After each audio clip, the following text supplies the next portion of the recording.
Hello，我是百万 fans 的小满，欢迎来到我的频道。今天的分享马上开始，这是我的第一期影片，我想来要讲超级有趣的外星生物创造论，关于人类的起源。目前呢，主要有3个主流的假说，一个是进化论，就是我们从猿猴进化来的；一个是神创论，就是我们是神所创造的；还有一个就是今天我要讲的外星生物创造论。这3个理论目前都有人相信。为什么会产生这个情况？就是因为这3个理论都是假说，没有一个说是有确定的证据能够证明自己就是对的，所以人人都有机会。可能还有第4种、第5种，但主流就是3个。外星生物创作论就是说我们人类是由外星生物创造的。这个理论最早从哪儿来的？是美国的一个学者撒加利亚·西琴。西琴出生在阿塞拜疆，在巴勒斯坦长大。由于他从小在那一片长大，所以他会古希腊文。后来他去伦敦攻读了考古学、历史学、语言学、神学。念完书后，又到以色列工作了很多年。他就对于苏美文明特别感兴趣，于是自学了楔形文字，研究那些泥板。他最后把所有泥板研究了一遍之后，他突然看懂了。他说这是另一个版本的人类起源。于是他在1976年写了一系列的书，叫《地球编年史》，来讲述他这个外星生物创造论。苏美文明是人类目前挖掘到最古老的文明，位置就在美索不达米亚平原、伊拉克、伊朗的附近。缔造苏美文明的就是苏美人。这些人是从哪儿来的？不知道，突然间就出现在了那里，建了城市，有自己的文字和度量衡，精准的时间，还有高度的法律、医学、天文学知识。目前在苏美古城的遗迹中挖到了很多的泥板，上面都刻有楔形文字。根据泥板上说，有一个叫做尼比鲁的星球，上面住着外星人。大概在40万年前的时候，比鲁的星人来到了地球，他们从天而降，名字叫做阿努纳奇。这伙外星人来了多少个呢？不太知道。有人研究者说大概有50个。怎么研究出来的？不知道。可能看到哪块泥板上有刻到50这个数字。其实他现在研究的所有的东西都是一些碎片。他把这些碎片整合到一起，发现这是一个故事，并没有一个完整的稿告诉你这个事情。阿努纳奇都是巨人，究竟有多高？不知道。他们的寿命有36万年，对，你没听错，是万年。其实这个寿命感觉和苏美王表是对得上。苏美王表上记载了，他们第1代国王叫阿鲁利姆，在位时间28800年。如果他的寿命是36万年的话，28800年就很合理了，相当于我们人类。如果寿命是70多岁的话，在位4年左右的时间，是不是很合理呢？那么这个36万年的寿命，究竟是地球上的36万年，还是尼比鲁星球上的36万年？不太知道。如果是地球上的36万年的话，就是尼比鲁星球离黑洞特别的近，所以尼比鲁星球上面的时间过得特别的慢。在地球上看它过了36万年，也许阿努纳奇他们的寿命和人类的寿命差不多，只是我们看觉得他们的寿命长。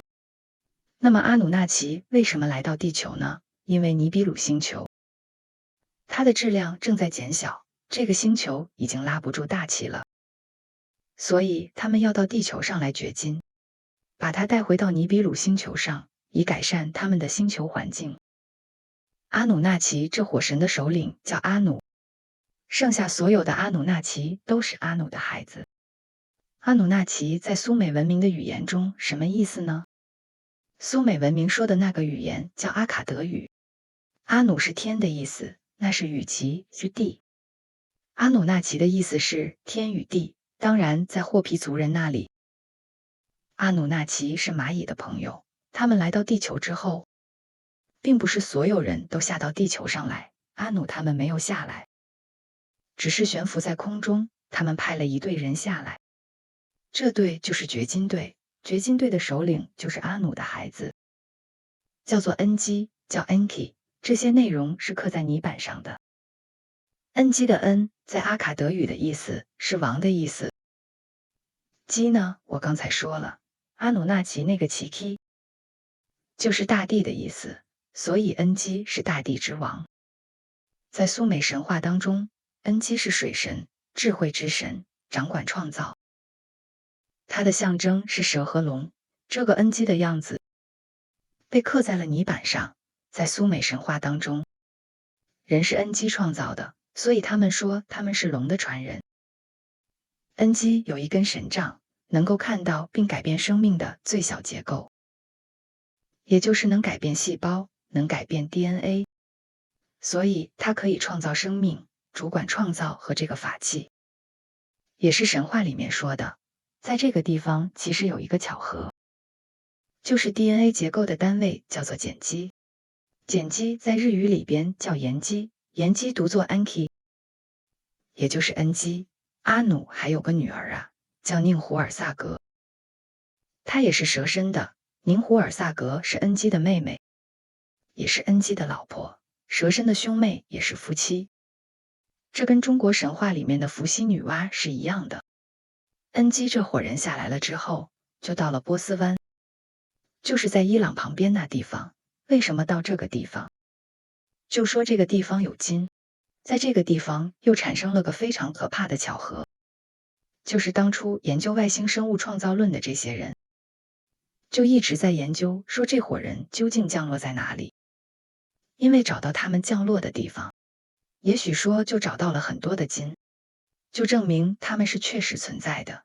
研究来研究去，觉得他们就落在伊朗非常沿近波斯湾的一个城市，这个城市叫苏萨。后来这个外星生物创作论传到日本之后，日本人听说苏萨这个城市吓了一跳，因为苏萨这个城市在日语叫苏萨。恩基降落到苏萨这个城市之后，就成为苏萨这个城的王，苏萨的王。苏萨的王在日语里叫 Susanoo。日本神话有两个核心的神，一个叫天照大神，一个叫须佐之男。须佐之男这个神名字好奇怪，其他的都叫什么神，这个神那个神，他叫须佐之男。须佐之男日语怎么读？ Susanoo。 也就是说，日本的神和苏美的神，他们那个王的名字是一样的。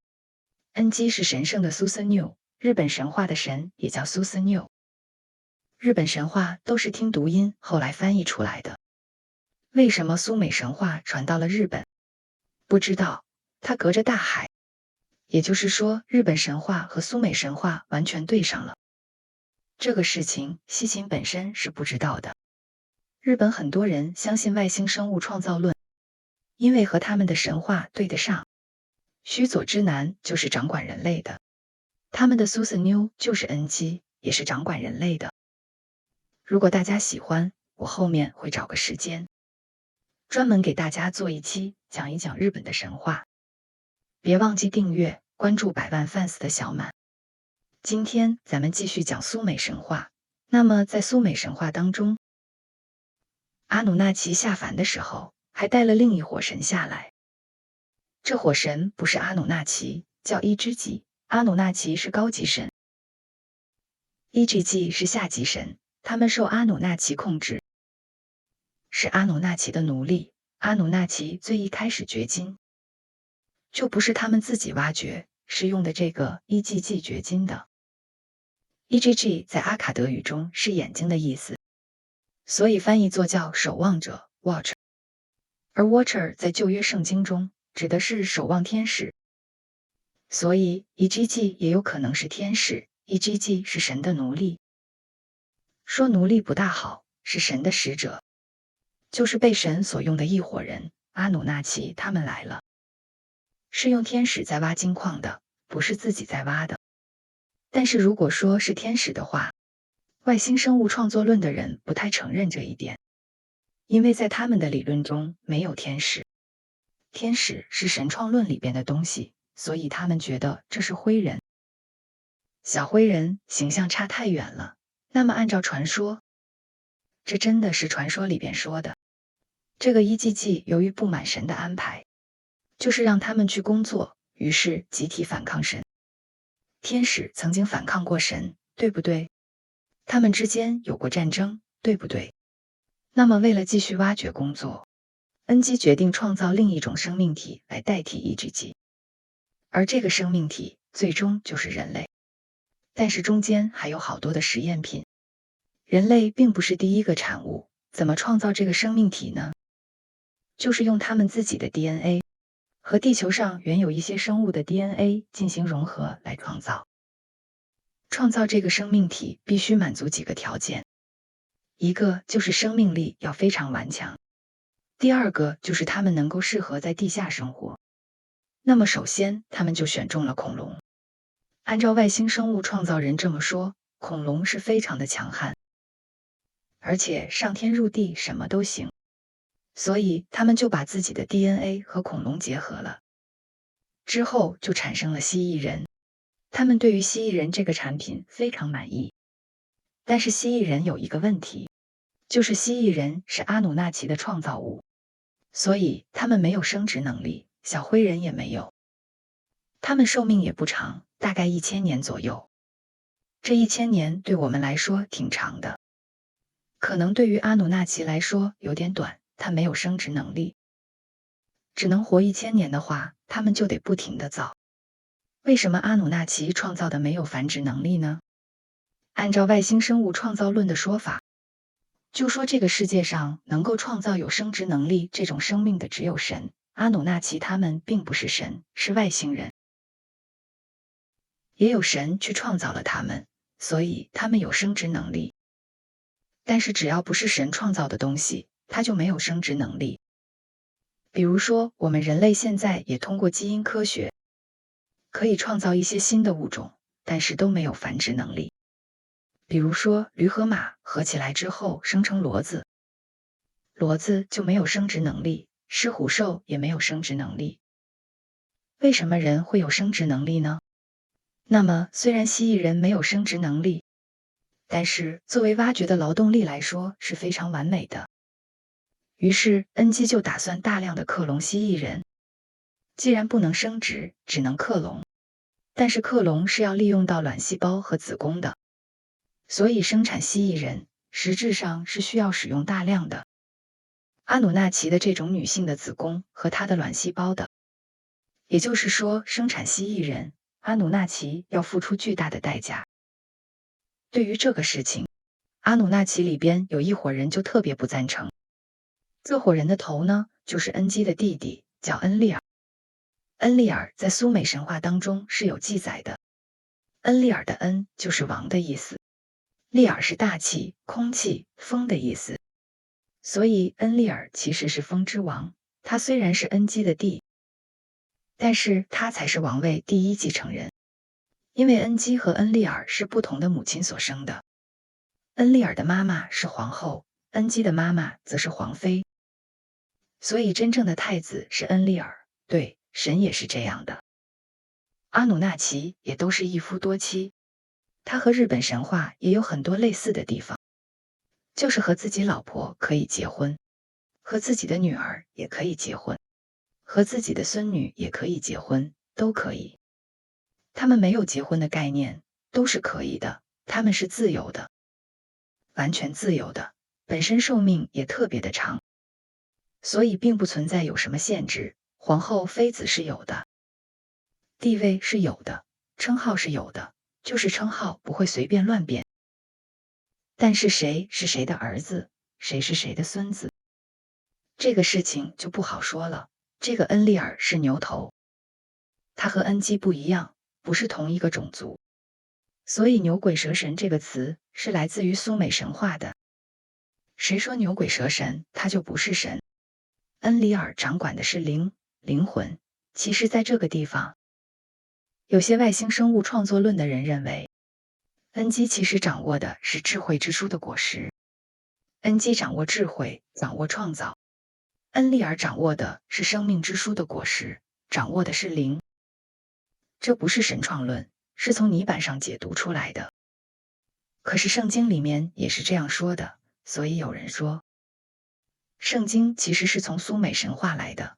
恩里尔对恩基使用很多阿努纳奇的女性以及她们的子宫，还有卵细胞来创造蜥蜴人的这个事情，有很大的不满，但是恩基表示没有办法，我们现在只能创造这个东西，而 EGG 又不干活。恩基是掌握智慧、掌握科学的，他讲究的是效率，他并不管你这个人不人道什么的。恩里尔更多的注重感情，两个人思考方式完全不同，就造成大家经常打架，最后没办法，恩基就决定说，咱们再创造一种生命体吧。这个生命体最好也是能够在比较残酷的环境下工作，体力又好又听话，然后还能自我繁殖。他们就开始把他们的基因和地球上各种生物的基因进行结合，就有了狮身人面狗头神，什么鹰头神之类的，就是赫鲁斯。赫鲁斯是古埃及的神，如果大家喜欢，我后面也会找个时间专门给大家做一期讲一讲古埃及神话。别忘记订阅关注100万 fans 的小满。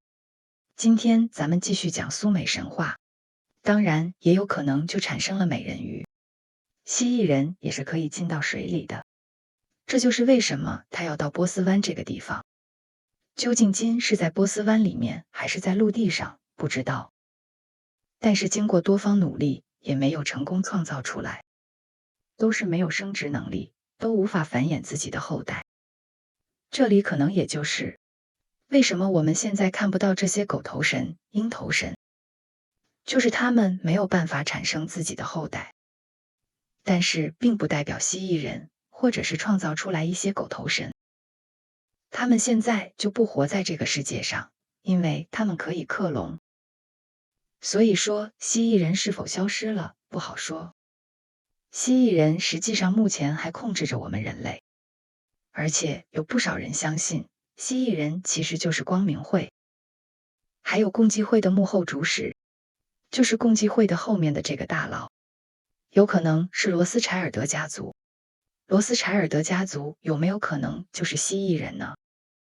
蜥蜴人是没有繁殖能力的，所以他们没有孩子，因此他们的家族叫做 Lost Child。 不可能是这么直白的吧？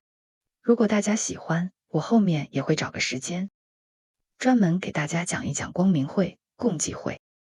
别忘记订阅关注我，感谢你的支持。话再说回来，这个恩基经过各种尝试，都没有创造出有生殖能力的这种生命体。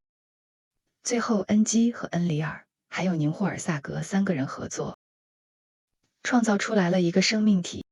这个东西是用土加上水加上灵魂创造出来的。恩基是水神和大地之神，而恩里尔是灵魂之神。他装住了灵魂，他们配合之后创造了人。创造出来的人总共有2个，是有性别，一个叫亚当，一个叫莉莉丝。亚当和莉莉丝的性别不一定，一些古籍，这些古籍都不知道是真的是假的。里边有提到亚当和莉莉丝有结合过，亚当和夏娃有结合，夏娃和莉莉丝还有结合过。所以现在外星生物创造论主要认为，亚当有可能是个男性，而莉莉丝是双性，而且创造的这2个生命体就能给这个物种命个名。这个物种叫做雷姆利亚人，这是后来外星人创造论的人延伸出来的。雷姆利亚等有机会我还会讲一讲。雷姆利亚人就是有生殖能力的，但是他们没有自我认知的能力，所以他们就像机器人一样，或者说像普通的动物一样，他们有自己的逻辑，但是不知道自己是谁，也完全没有邪念。其实人也不是生下来就有自我认知能力的，到1岁半之后才有，所以雷姆利亚人就像小孩一样。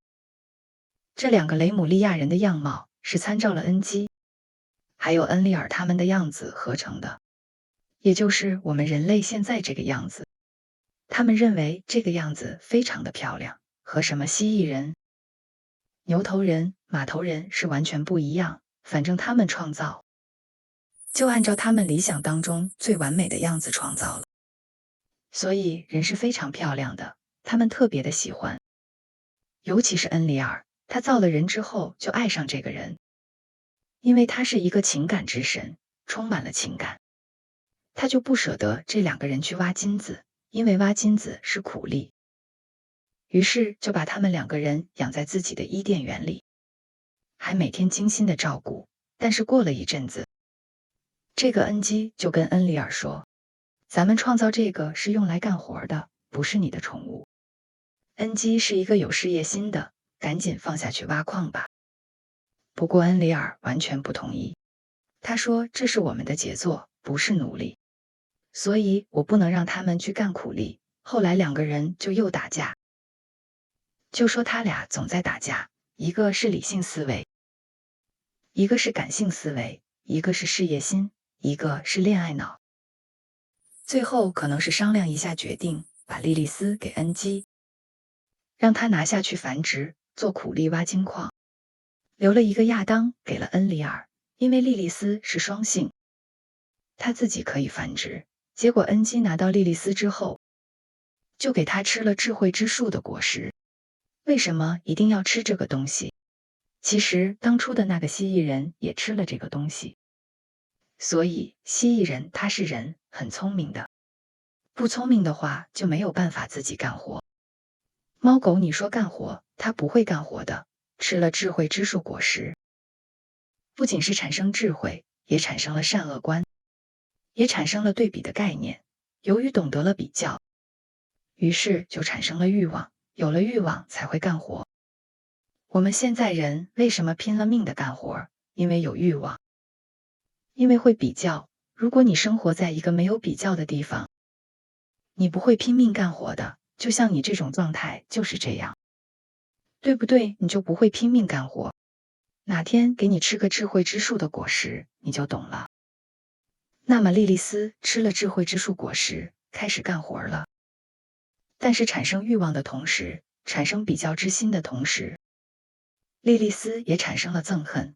当她发现亚当的时候，她突然觉得她的命运和亚当的命运差距太大了。她被贬下来干活，而亚当在伊甸园里快乐的生活。其实亚当在伊甸园里也不是很快乐。莉莉丝没了之后，他就很寂寞，于是他就找恩里尔说，我想要莉莉丝。而莉莉丝回不去了，因为已经给了恩基。恩里尔就直接用亚当的肋骨造了一个夏娃。那么亚当有了夏娃之后，就开心的生活在伊甸园了。但莉莉丝的憎恨与日俱增，于是他就向恩里尔控诉这种不满，这是对神的一种不敬。所以恩里尔一怒之下把他变成了蛇身。因为你是那一派的，你永远记住，你是那一派的，不是我们这一派的，恩基那一派的。变成了蛇身之后，莉莉丝就更加憎恨恩里尔，于是他偷偷地潜回了伊甸园，引诱夏娃吃下了智慧的果实。据说我这么惨，是因为我吃下了智慧的果实。我也让你们吃下智慧的果实。这也是为什么他没有引诱亚当的原因，因为亚当认识他，他就是那只蛇。夏娃吃下果实，又让亚当也吃下了，2个人也都产生了智慧，产生了善恶，产生了比较心理，产生了各种各样的情绪，产生了欲望。那莉莉丝下去之后，她繁殖了吗？她繁殖了。